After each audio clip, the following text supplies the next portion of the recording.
DNA अनुक्रमण या DNA sequencing एक अद्भुत प्रक्रिया है जो हमें जीवन के मूलभूत तत्वों को समझने में मदद करती है। यह तकनीक हमें यह जानने की अनुमति देती है कि हमारे जीन में क्या छिपा है। क्या आपने कभी सोचा है कि हमारे शरीर में कितने जीन होते हैं? लगभग 20,000 से 25,000 जीन, जो हमारे विकास, स्वास्थ्य और व्यवहार को नियंत्रित करते हैं। डीएनए अनुक्रमण की प्रक्रिया में सबसे पहले हमें डीएनए को अलग करना होता है।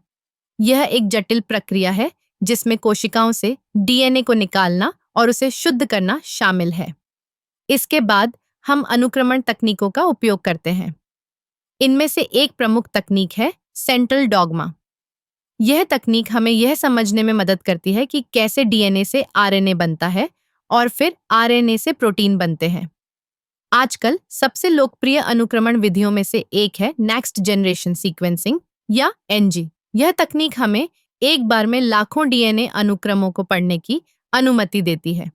एनजीएस ने जीनोम अनुक्रमण को पहले से कहीं अधिक तेज और सस्ता बना दिया है।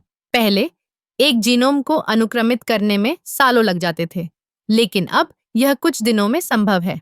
इस तकनीक के माध्यम से हम जीनोम में होने वाले छोटे छोटे बदलावों को भी पहचान सकते हैं, जो कई बीमारियों का कारण बन सकते हैं। उदाहरण के लिए, कैंसर के जीनोम में होने वाले म्यूटेशंस को पहचानकर हम बेहतर उपचार विधियां विकसित कर सकते हैं। डीएनए अनुक्रमण का उपयोग केवल चिकित्सा में ही नहीं, बल्कि कृषि, जीव विज्ञान और पर्यावरण विज्ञान में भी हो रहा है। वैज्ञानिक अब फसलों की आनुवंशिक विशेषताओं को समझकर उन्हें और अधिक उत्पादक बना सकते हैं। इस तकनीक का एक और दिलचस्प पहलू है पर्सनलाइज्ड मेडिसिन। इसका मतलब है कि हम हर व्यक्ति के जीनोम के आधार पर उपचार को अनुकूलित कर सकते हैं। इससे न केवल उपचार की प्रभावशीलता बढ़ती है, बल्कि दुष्प्रभाव भी कम होते हैं। डीएनए अनुक्रमण ने विज्ञान की दुनिया में एक नई क्रांति ला दी है।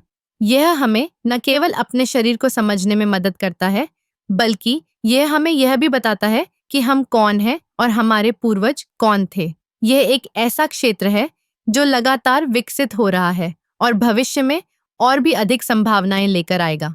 इस तकनीक के माध्यम से हम जीवन के रहस्यों को समझने के लिए एक कदम और आगे बढ़ रहे हैं। डीएनए अनुक्रमण केवल एक तकनीक नहीं है, बल्कि यह हमारे अस्तित्व की कहानी को जानने का एक साधन है।